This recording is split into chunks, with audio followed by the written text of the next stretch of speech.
Kick-Ass Switch, putting the K in magic. I'm Joanna DeVoe, and you're watching another episode of Every Which Way. And this time, I got to talk to Charly Abdullah, better known here on YouTube as Charly Cheer.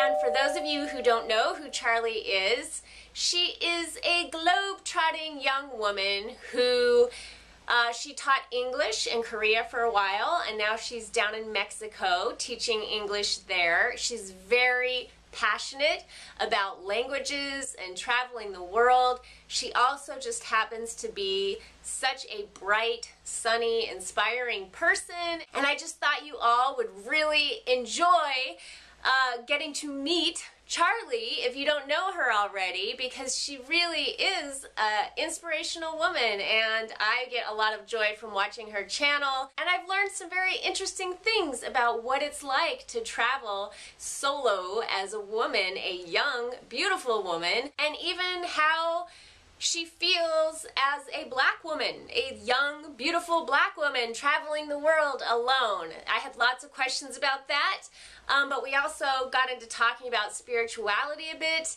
and I didn't get to mention, and I'd like to mention now, that she has a website called blackpearlworld.com, and that's where she hosts her blog, but she also has a really fun little shop where she sells things from her world travels and traditional items from whatever culture she's experiencing at the time. And also she sells Skype conversations where you can have a conversation with her yourself, a kind of Ask Charly situation where she'll answer your questions about traveling or whatever questions that you have for her. But keep it clean. She also just started a fairly new channel that is called Skinny Witch Charly, and that's where she talks more about her spirituality. Although in interviewing her, I learned that she thinks everything is spirituality, and life, every aspect of life is spiritual. So I totally relate to that, and I really, really enjoy this woman, and I hope you do too. So here she is, Charly Cheer. Hi, Charly. Welcome to Every Which Way. Hi, Joanna. Thank you for having me. I'm really excited. And Charly's in Mexico. What's going on in Mexico? I love it here. How long have you been there? 4 months next week. Nice. Mm-hmm. Well, the reason I wanted to interview you is, besides being a total ray of sunshine every time I see one of your videos, I'm like, she's so adorable. I love this girl.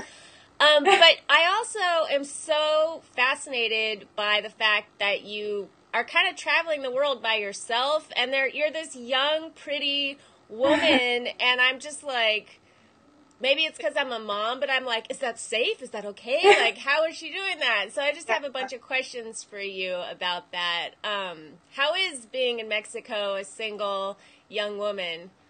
Yeah, I love Mexico, and I've only been here for 4 months. To some people, that's a long time. But I really love Mexico. The food is amazing. The people are very welcoming. And Mexico actually has a bad reputation in the news. And so before I arrived, when I told people I was coming, many people in the U.S. told me, don't go, you're going to die. And I'm glad that I listened to my inner self, and I kind of just follow my heart, because had I listened to them, I wouldn't have been here. And I wouldn't have had the experiences that I've had so far. And where are you? What part of Mexico are you in? I'm in Mexico City, near La Zona Rosa. It is a very popular area here in Mexico City. Oh, cool. It's not too far from El Zócalo, which is where the big, a lot of the events for the government and things like that happen. So I'm actually in a very safe area. Not extremely safe, but it's safe compared to like Tijuana or other places that where you hear most of the things that happen in the news. All of that's going on far from me. So I think just being out of my element and being alone, I think would just, regardless of what country I was in, you teach English there, right? Yes, I'm teaching English, and I've been teaching English for almost 2 years. I started in Korea, right? And I love teaching. I started teaching elementary school, and now here in Mexico, I'm teaching adults, and I discovered that I love teaching adults a lot. And what's the big difference? I'm able to have deeper conversations about, I mean, with kids, it's really cute, like the different ideas that they have, because they're very open to anything, and they have a wide imagination, whereas adults, we've already experienced things, and we kind of try and stick to reality. But I like having conversations with my students that turn into really funny things. Yes. Oh, tell my audience about the teaching your class about sucking up to the teacher. Yes. So I was teaching my students, who are all adults, the phrase "sucking up to the teacher." And the next day I came to class, and one of the students tried to use the phrase, and she said, "You're sucking the teacher." And I was like, no. Let me correct you.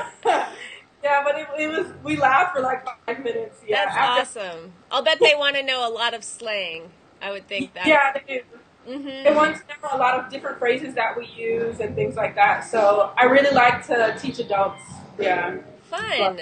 And is this, are you teaching English because you wanted to travel and you thought that would be a good way to fund it, or have you always wanted to teach English? No. Like, how did this happen for you? Actually, when I was younger, my mom always told me, "You're going to be a teacher, you're going to be a teacher." And I was like, no, don't say that at all. I hated hearing her say that. But I guess she saw it in me, because when I explained certain things, she just was like, "You're going to be a teacher." And it started by my desire to travel to Korea. And I ended up changing my major to teaching English language learner studies. And then I realized that you can teach English and travel anywhere and everywhere. And I thought this would be the perfect, I guess, career for me if I want to travel. So it turned into teaching in order to travel, but now I'm really loving teaching. So it's become a passion as well. So wow, you're only 24, right? 25. Oh, you're 25 now, and you've been doing this for 2 years. So, gosh, I wish I had my act together that much when I was young. Do you have plans in your future of maybe, you want to settle down with a family, or are you just this free spirit that's going to stay, globe-trotting the world and exploring your freedom? I do want to have kids and a husband, but I don't see it in the current moment.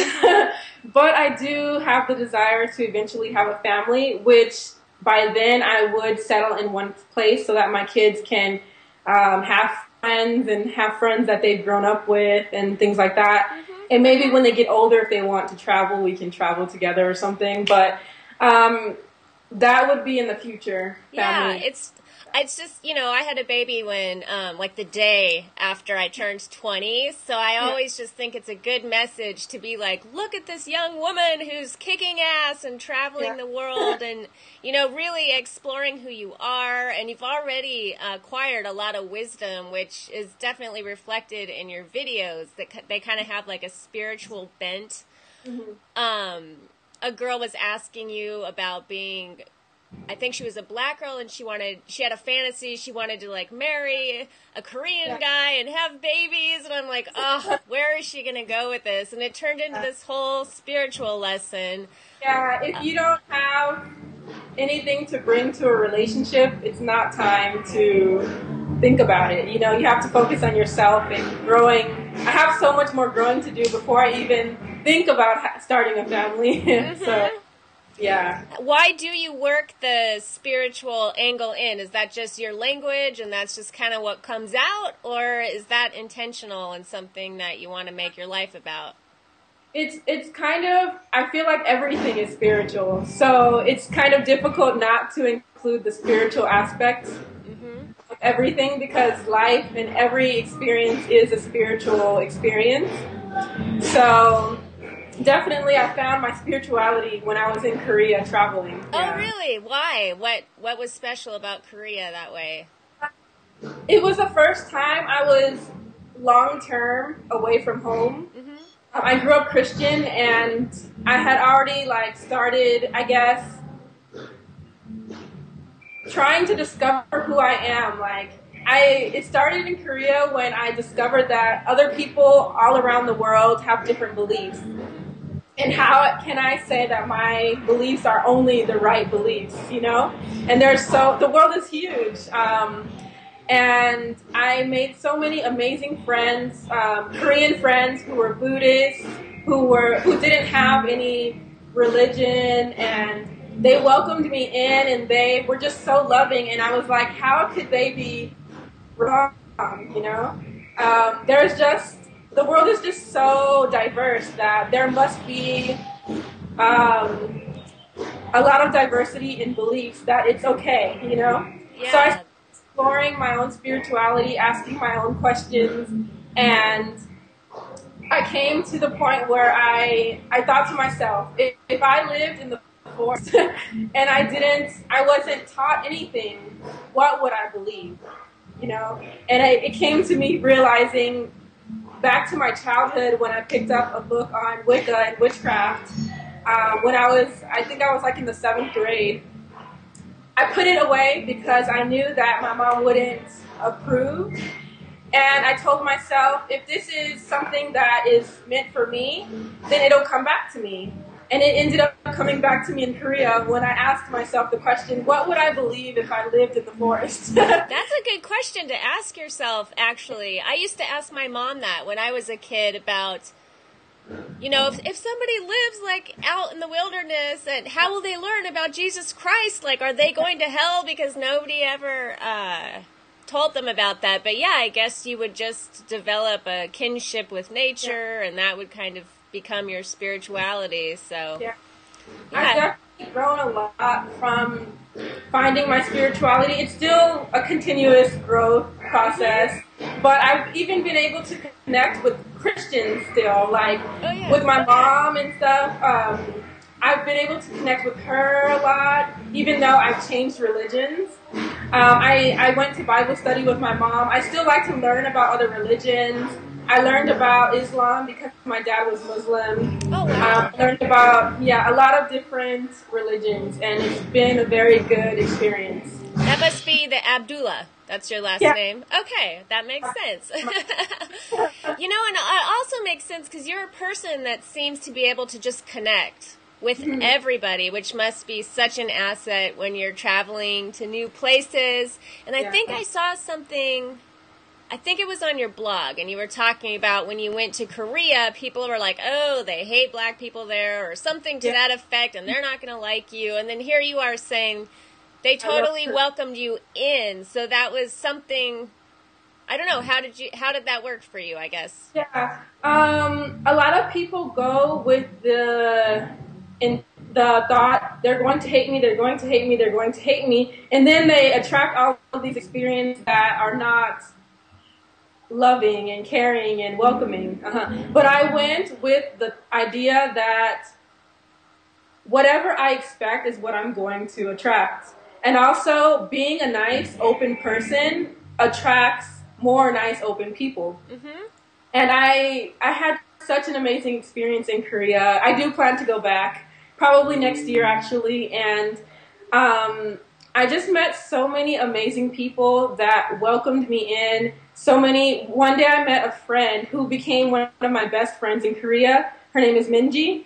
And the first day that I met her, I spent the night at her house. And then the next day, she sent me a text message and said, my mom didn't get a chance to meet you. Can you come over today? And I said, oh, yeah. So I went over to her house, and there was this huge, feast prepared for me. And it was all vegetarian Korean dishes. Aww. And her mom cooked me this huge meal. She hadn't even met me yet, and she was prepared to welcome me in. And you just have to be open to good rescue. That is beautiful. See, I said you're wise. You are. Like attracts like. And she knew you were a vegetarian, so she had told her mom. I told my friend Benji that I was vegetarian, but I didn't know her mom was intending on planning a meal for me. Mm-hmm. But when I arrived, she ended up having all of this vegetarian food, and I was just so touched. It's one of the biggest memories that I have of Korea. That is beautiful. And how does that work when you're traveling the world as a vegetarian? Is that a problem, or is it easy? When I moved to Korea, the first 3 months was difficult because I was still transitioning from the American diet, where in America it's easy to get vegetarian food. You have veggie burgers and veggie whatever. Mm-hmm. But moving to Korea, I remember crying because I cried in a video actually. Oh. I went to a restaurant and the lady told me she wouldn't fix the meal without the meat. And at that time I didn't understand why, but I guess they imagine that it will just be horrible, and so they don't want to cook you something horrible and you not like it, so they just say no. Mm-hmm. But I eventually got accustomed to it, and it really is about exploring and being open-minded. I know of some people who were vegan and changed to vegetarian in Korea, and I know some people who just tried to work it out and adapt it, but it is possible to travel and be vegetarian. Some places are harder than other places, but it's really about being open to trying new dishes and new meals. So it's more about experimenting. I've experimented a lot cooking. I used to never cook, but when you travel, sometimes you have to cook because at restaurants, they probably won't have what you want or what a dish without meat or anything like that, but I found it very, very easy now that I'm used to traveling. I'm used to finding meals on a menu and working with the chef to make it work. So it's not that difficult. You just did or maybe you're still doing a 30-day raw vegan challenge too? Oh, I finished it. Uh-huh. How did that go in Mexico? It went really well. I had a lot of energy. Nice. I was running 5 miles a day and doing workout classes. I was trying to clear my skin. It's cleared up a good amount already, but I've been trying these new natural things on my face. I have some interesting things. I'll take a banana peel, and from the inside of the banana peel, I'll rub it on my face for about 10 minutes. I'll leave it on my face 10 to 15 minutes. It really does clear up your acne, like, right away. Like, it'll diminish. Like, you'll see some improvement. Try it, or whoever's watching should try it. Yeah, that's a good tip. Thanks. Yeah. My best friend sent it to me because I was doing the raw food vegan challenge and trying to clear up my skin. It's still in process, but banana peels help. Cucumbers, putting cucumbers all over your face really works. You always look beautiful to me, so I've never noticed that you have any skin problems, and I did for years. It was like the bane of my existence. So you always look very glowy to me. Yeah, raw vegan. I was raw vegan I was vegan for about 7 months a few years ago. But as a traveler, I'm trying to stay vegetarian, not vegan. But I do eat a lot of vegan and raw vegan meals. But when I travel, I do like to try the traditional dishes and not like just eat like for example, here they have pozole, which is a soup, and it's made of a lot of different vegetables, and sometimes I'll have things that have cheese in it. If I go to a friend's house that cooks for me or something like that, I want to be open to whatever the culture has to offer. I don't eat meat at all, but I do try to stick to vegetarian dishes. They probably have some awesome farmers markets down there. They do. Every Sunday they have a huge vegetable and fruit market, and I go every week with my friend here, and she's Korean actually, and we go to the market and we have this huge grocery bag that I fill up every week with just fruits and vegetables, and I buy a a big bottle of fresh squeezed pineapple juice, and it's only like $2 or less than $2 or something. Yeah, it's very good, a decent price. It's a decent price. I know you live with roommates and they're musicians. I hear them banging around in the back, and then you're talking about going to the farmer's market with your friends. What is your secret for making friends? You know, for anybody who wants to travel the world or kind of do it solo, what are you doing besides just being lovely and like attracts like? Do you have any secrets? Yes, I have a video on how to make friends, and one of my things that I stated in the video is getting out of your house. If you say I want to make friends, but all you do is stay in your house, you're not going to attract people. So actually the interesting thing, one of the ways that I met my Korean friend who I go to the market with every Sunday is I was walking outside and she was riding her bike. And I saw her, I think she's Korean, and I'm like, I'm pretty sure she's Korean. So I said, 한국 사람이에요? And that means, are you Korean? And she's like, no. And I was like, oh, hi. And I was like, nice to meet you, and let's be friends. And so we exchanged numbers. And that day, she invited me for the next day to have frozen yogurt. And so just being out in the open and willing to approach people, willing to accept people and be sociable, be happy. If you're always just like with a serious face, and no one's going to approach you. But to be happy and say hi to people. I say hi to people all the time, walking down the street, at the stores, and things like that. So don't be afraid to approach people and be happy. If they see that you're a happy person, they'll want you in their life. So, nice.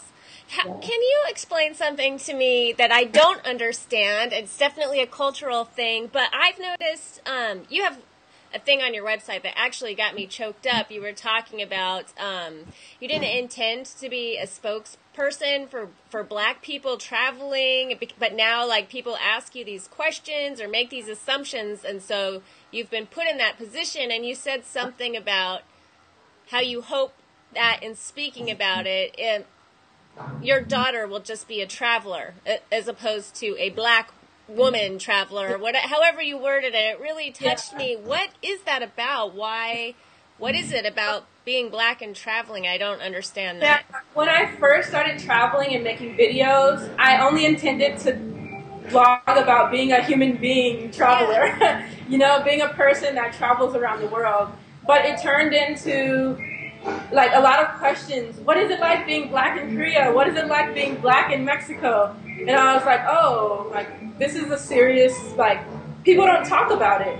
And a lot of people don't talk about traveling as a black person. And it's actually become, I know there are a lot of black travelers, but it's becoming a little bit more of a big thing, because I think a lot of people were afraid to travel being black because they were afraid of how they would be received. And so, yeah, and I get a lot of questions like, what is it like to date outside of like your race? And, you know, people are curious about it. And so I thought, you know, this would be a good idea to address the question, because until I address it, people won't travel. But now that I have addressed, you know, I love traveling. I've received very well as a black traveler. More people, actually I've met people in Korea who were subscribed to my channel before going to Korea, and they said, I'm in Korea because of you. And I was like, what? Really? And they're like, yeah, I saw your videos and I saw that, you know, you can travel as a black person and people will receive you well. And so now I'm here and I'm so thankful, you know. Yeah, that makes me want to get choked up again. I just can't believe, I don't know, I don't have people telling me like, so what's it like being a white girl, blah, blah, blah, blah. And it just makes me realize like, wow, I mean, I just see Charly cheer. But, you know, it's two things. It's people seeing a black woman instead of a woman, or it's other, you know, black people who are actually afraid and worried that like they're going to have a problem with this. And it just shows we've come so far and so many things have changed, but there's still that fear there. And I just find that so interesting and kind of. So hopes is for the future. In the future, when I have kids and my kids have kids, they will just be travelers, not Black travelers, but they will be travelers traveling the world. Yay! Yeah. That is so beautiful, Charly. I love that. I wrote this down because this is my favorite part of your website. And you said, I love traveling so much that I decided to make it a full-time job. And the best part is a job isn't a job if you love it. It's your life.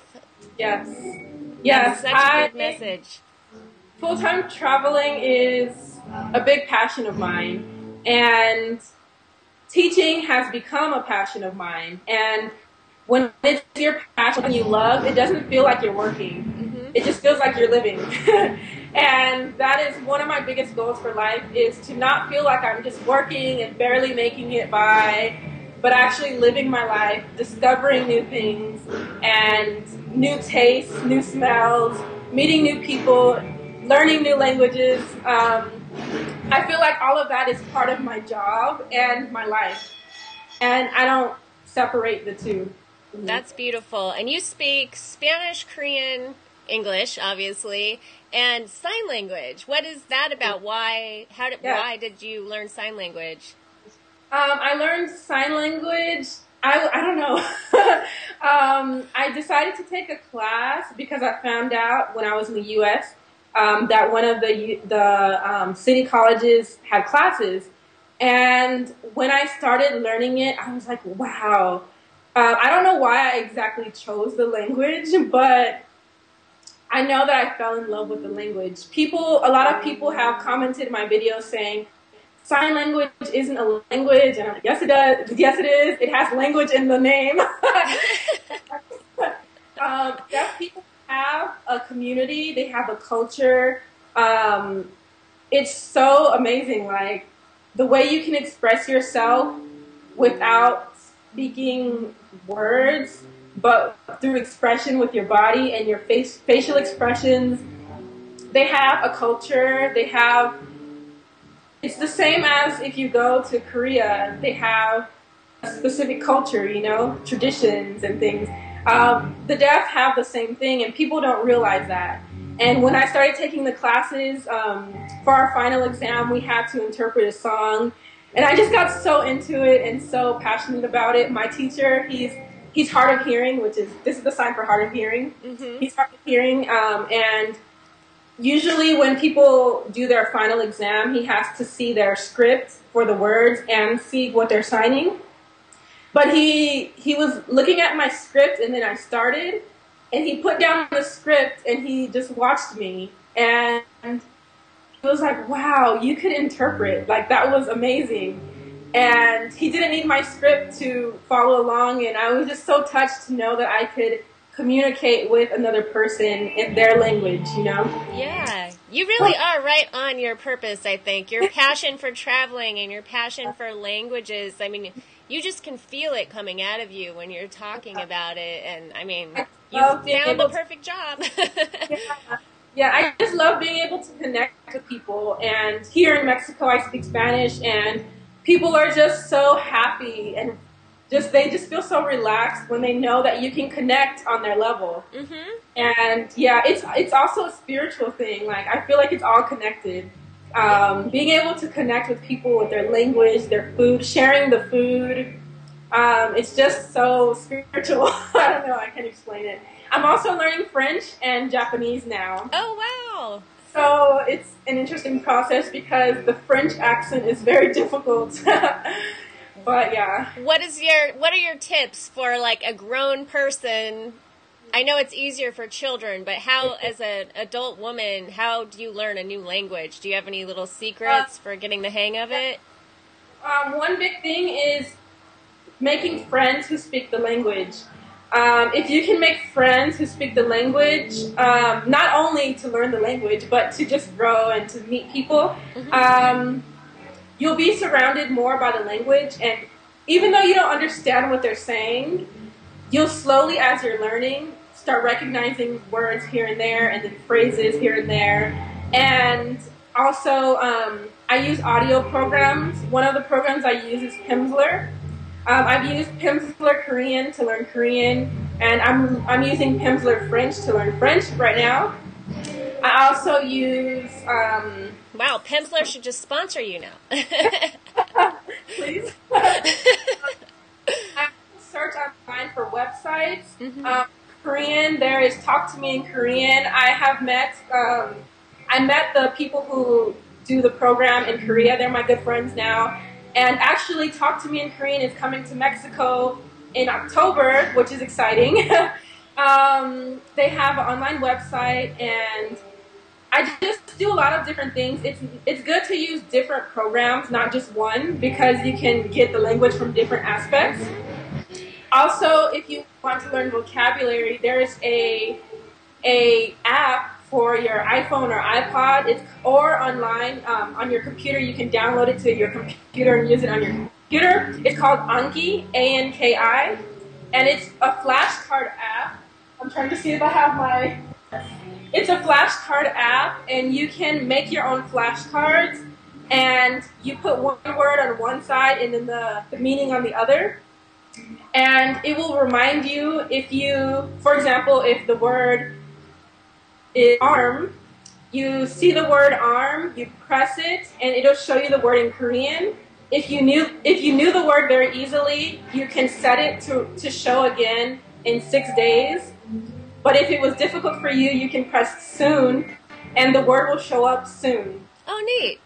It's like a flashcard app, and it's really cool. So that is cool. I'm thinking watching TV might be helpful too, just to get a sense of like the rhythm and to recognize certain words popping up.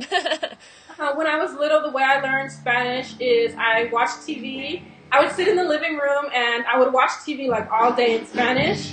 And my brother would walk by and he's like, "Why are you watching that? You don't even understand it." And I was like, "Yes, I do." And he was like, "Don't." And I was too shy to speak it when I was little. So until I got older and I spoke it, my mom didn't believe me either, and my brother. And once they heard me speaking it, they were like, "Oh, you really do speak the language." And I was like, "Yeah, you didn't believe me, but I do."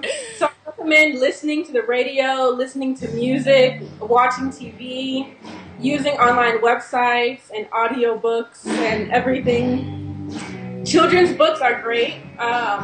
For beginners, so children's books in that language. It's very simple language, but you'll learn a lot. So yeah. Nice. Well, before I let you go, I really want to ask you. I usually ask people like, "What's your best tip for living a kick-ass life?"